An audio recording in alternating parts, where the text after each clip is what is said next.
नमस्कार साथियों, CBBCal IT गुरु में आप सभी का स्वागत है। दोस्तों, कल से फर्स्ट ईयर का एग्ज़ाम शुरू हो रहा है प्रैक्टिकल का।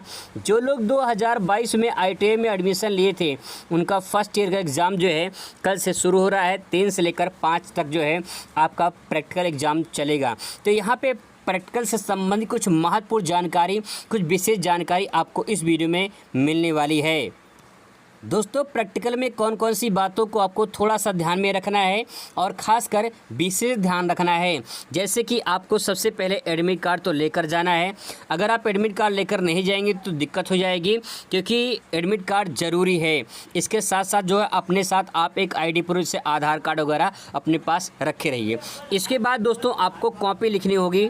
वहाँ पे आपको एक कॉपी मिलेगी, कॉपी में लिखना होगा। इसके लिए आपको 15 नंबर आपको कॉपी पे मिलेगा। तो इसीलिए आपको कम से कम 4 पेन, देखिए दो आपको ब्लू लेना है और 2 जो है आपको ब्लैक लेना है, इसलिए बी भी लिखा हुआ है। तो आपको 2 ब्लू ले लेना है और 2 ब्लैक ले लेना है, ठीक है। अब सवाल ये है 2 क्यों लेना है। जैसे मान लीजिए आप लिख रहे हैं, एक का मान लीजिए उसमें जो छर्रा होता अगर निकल उकल गया या फिर जो है कुछ भी दिक्कत हो गई, तो आपको कम से कम 2 रखना है, एक्स्ट्रा एक ले लीजिए, ठीक है। नहीं तो आपके पास 2 तो होना ही चाहिए, ब्लैक और ब्लू, ठीक है।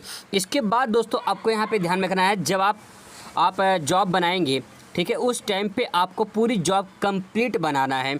इसीलिए ध्यान में रखना है, जब वर्कशॉप में आप जाएंगे तो आपको कंप्लीट जॉब जो है अच्छे से बनानी है। एक बात यहाँ पे ज़रूर ध्यान रखेंगे, जब आप वर्कशॉप में जाएंगे तो वर्कशॉप में आप जो है एक अच्छे तरीके से जो काम करेंगे और एक अनुशासन में काम करेंगे। अगर आप जो है वहाँ पे अनुशासनहीनता दिखाएंगे तो दिक्कत हो जाएगी। वहाँ पे जो भी मशीन होगी, वहाँ पे कोई ऐसे जो है जो उपकरण रखे होंगे उनको आराम से जो है उससे काम करना है, और जो है मशीन जो उसमें वर्कशॉप में रखी गई हैं उनसे आराम से काम लेना है। अगर वहाँ पे कोई बताने वाला है तभी उस मशीन को टच करना है। अगर जानकारी नहीं है तो मशीन को टच मत करिए, नहीं तो दिक्कत हो जाएगी। हो सकता है कि असावधानी के कारण जो है आपको जो है खतरा हो जाए। तो दोस्तों इसीलिए आपको ध्यान में रखना है, जब वर्कशॉप में जाएँ काम करने के लिए तो वहाँ पर आपको थोड़ा सा ध्यान में रखना है कि चलती हुई मशीन को हाथ वगैरह नहीं लगाना है जब तक जानकारी ना हो। इसके बाद दोस्तों यहाँ पर वाइवा आपका होगा। वाइवा पे आपको 10 नंबर दिया जाएगा। तो आपको ये भी ध्यान में रखना है कि वाइवा आपको नॉर्मल होगा, एकदम कॉन्फिडेंट के साथ आपको वाइवा देना है। कोई डरने की बात नहीं है, कोई आपको घबराने की ज़रूरत नहीं है। आपको बता दें कि पूरा जो प्रैक्टिकल आपका होने वाला है, इस पूरे प्रैक्टिकल में बिल्कुल बिंदास रहिए, कोई टेंशन नहीं लेना है। आपको 450 नंबर बता दें कि 450 में से अगर मान लीजिए प्राइवेट कॉलेज है तो मान के चलिए कि 440 नंबर तो लगभग एवरेज में मिल जाता है।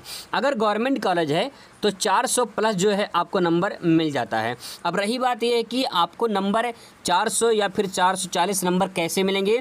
आपका व्यवहार, आपका वहाँ पे अटेंडेंस वगैरह, आपकी पूरी जो कैरेक्टर है, आपको पूरा डिस्प्ले वहाँ पे दिखाता है कि आपको नंबर कितना मिलने वाला है।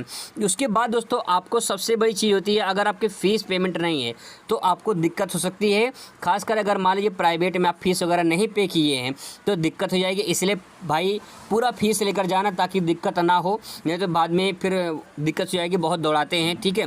गवर्नमेंट में भी आपको पूरा फीस वगैरह पेमेंट कर देनी है। ये फ़ीस कितनी लगती है ये अपने कॉलेज में जाएंगे वहाँ से आपको पता चलेगा, क्योंकि अलग अलग जगह पे अलग अलग तरीके से होता है, ठीक है।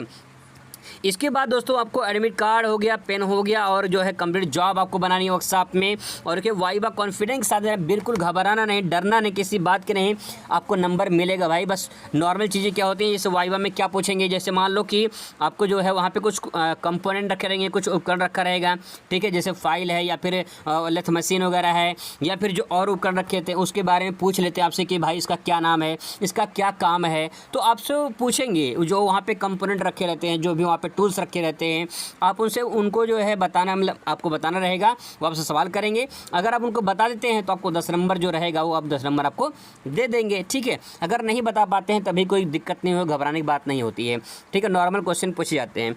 इसके बाद दोस्तों पूरे आपको प्रैक्टिकल में आपको उस टाइम पे डिसिप्लिन दिखाना है भाई, अनुशासन दिखाना है।